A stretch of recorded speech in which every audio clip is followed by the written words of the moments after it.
हे मराठी मुंबईत जाणार आहेत म्हणूनच यांनी मुद्दाम सरकारनं हे केलंय. याच्यात काय झाकून ठेवण्यासारखं काहीच नाही. हे सत्तेच देशापुढे उघडं पडलंय.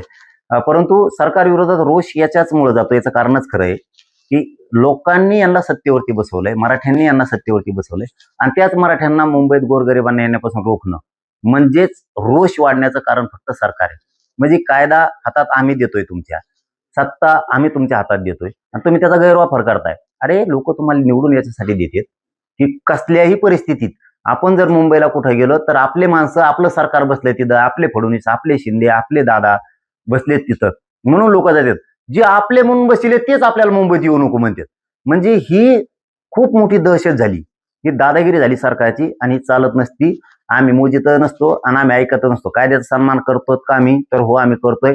आम्ही तुम्हाला अर्ज दिलाय परवानगीचा, तुम्ही परवानगी द्या नाही तर नका देऊ. याचा अर्थ नाही दिली तुम्ही तर कायद्याचा सन्मान तुम्हीच करत नाहीत. मी जात असतो, ठरलं आमचं मुंबईला यायचं, मी जाणार, रात्रंदिवस बसणार. तुम्ही काय शिजून देणार नाहीत का भाकरी खाऊन देणार नाहीत ते आम्ही बघणार आणि तुम्ही कसे मुंबईत अडवतो ते बी आम्ही बघतो. त्याचा विषय असा आहे की मुंबईतील वाहतुकीत अडथळा नको म्हणून हे नियम लागू केलेले आहे. अडथळा नको तर आमचे प्रश्न सोडवा. तुम्हाला प्रश्न सोडवायचे नाही, सत्तेत मराठ्यांकडून बसवायचं, गोरगरिबांचं वाटोळं पण करायचं आणि अडथळ्यात काय संबंध आहे? मुंबईतल्या बांधवांनी समजून घ्या, आमच्यामुळे तुम्हाला त्रास होईल का? तर एखाद दिवस नक्की होईल. आम्हाला 10-15 दिवस सांभाळून घ्या. तुम्ही पण काय तिथं सुखी नाहीये, आम्हाला सुख नाही म्हणून आमच्या मागण्यासाठी आमच्या लेकरा बाळात कल्याण व्हावं म्हणून मुंबईत येतोय. जर आमच्यामुळे तुम्हाला 10-15 दिवस त्रास झाला तर होऊ द्या, सहन करा. आम्ही पण तुमचेच आहेत, आम्ही का लोकांचे नाही आहेत. मुंबईत कोणी सुखी नाहीये, ना व्यावसायिक सुखी आहे, ना तिथं आगरी सुखी आहे, ना मासेमारी करणारा सुखी आहे, ना तिथला कोणचाच समाज सुखी नाही तिथं. ना तिथला मराठी माणूस मुंबईतला सुखी आहे, ना तिथला परप्रांतीय सुखी आहे, ना तिथं जैन मारडी सुखी आहे, ना तिथं दलित मुस्लिम सुखी आहे, ना तिथं मराठा सुखी आहे, ना तिथं ओबीसी सुखी आहे. कोण सुखी आहेत तुम्ही तरी? मग कोणाला सुख नाही तिथं यांच्यामुळं.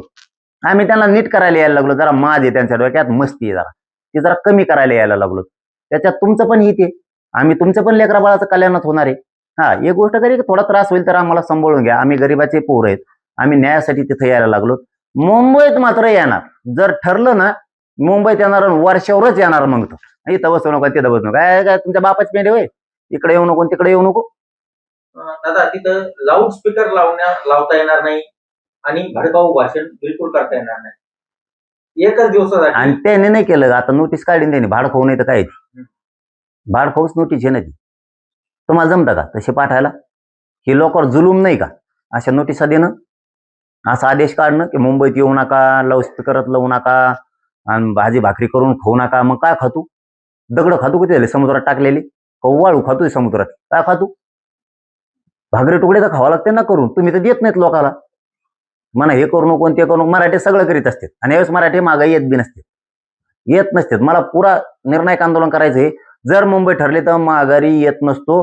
आणि कसे आडवे येतात, तुम्ही एकदा आमच्यावर हल्ला केलेला आहे, रक्ताचा चिखल केलेला आहे, फोडून डबल नादात पडायचं नाही बरं का या. आता आम्ही सावध आहेत हे ध्यानात ठेवायचं. आणि तुमच्यावर सगळ्याचा राग आहे, मग दलित मुस्लिमापासून शेतकऱ्यापासून सगळे व्यावसायिक वर्ग, व्यापारी वर्ग, नोकरदार वर्ग सगळे चिडलेले आहेत तुमच्यावर, हे ध्यानात ठेवा. मग तुम्ही दक्षिण मुंबई वगळता, आझाद मैदान वगळता इतर कुठेही तुम्हाला आंदोलन, निदर्शनं, धरणं काहीच तुम्ही करू नका म्हणल्यावर आम्ही मग कुठं करीत असतो? बुळकांडात करीत असतो मग आम्ही, मग तर कुठं करीत असतो? दादागिरी करायची नाही. आम्ही आझाद मैदानला करणार, शिवाजी पार्कला करणार, वर्षा पुढे बी करणार, सगळ्या दुनियात करणार आम्ही. हा, कुठं जिथं आम्हाला रोड दिसणार आम्ही तिथं करणार. तू काय करणार तर बघू त्या टायमाला. आम्ही मग रेल्वे बी नाही फिरून देणार, तुमच्या विमानं नाही उडून देणार. हा, सगळ्या रेल्वे पटऱ्या उखडून टाकीत असतात, मग आम्ही विमानतळ उखडून टाकीत असतो. होऊ दिस तुला, तू माझंच उतरायचंच ना एकदा, आम्ही सज्ज होणार आहेत. मग तुम्ही लोकांना वेटीस करून धरता रे, कशामुळे लोकांना तळपिता विनाकारण? आमचंच आरक्षण आमचंच रद्द करता, कशाला तळतळाट घेता लोकांचा? आणि मुंबईत येऊ नका, लोकांनी कसा झक मारायला मतदान केलं होय तुम्हाला?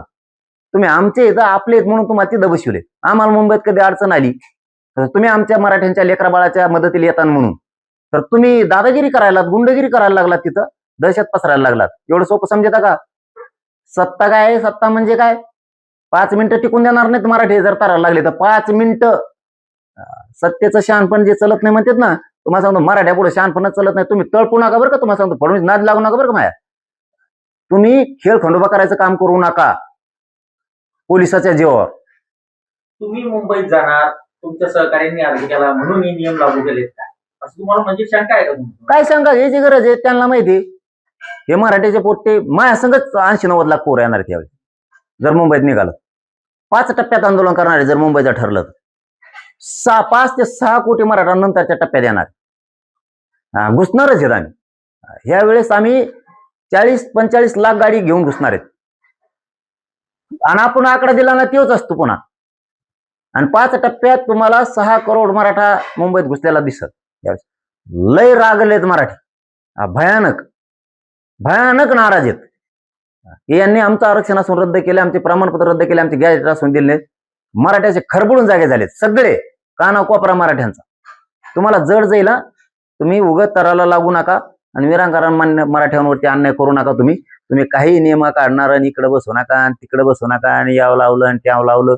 इथं शहाणपणा चालवून देत नसतो आम्ही. तुम्ही गोडीत आमचे प्रश्न मार्गी काढा. आमचं जे हक्काचं आहे कायदेशीर आहे ते आम्हाला पुरं द्या. आम्हाला काय हाऊस नाही त्या मुंबईत यायची. पण तुम्ही नाही दिलं की एखाद्या वेळेस निर्णय 100% आता होणार आहे. तुम्ही मराठा आंदोलकांना आव्हान केलेलं आहे अंतरवाली 29 तारखेला या आणि तुम्ही मुंबईत सुद्धा जाण्याचा इशारा दिला, म्हणजे नेमकं आंदोलन कुठं काय? नाही मी आता थोडी सूट दिली. 29 ऑगस्टलाच होणार आंदोलन आंतरवाली.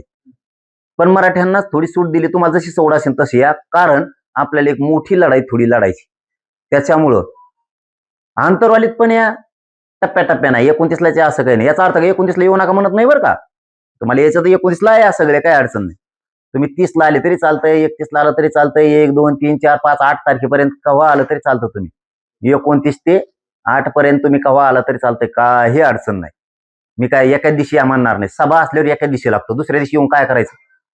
ही काय सभा थोडी आमरण उपोषणाला बसलोय. रोज टप्प्याटप्प्यात तुम्ही आले तरी चालतंय.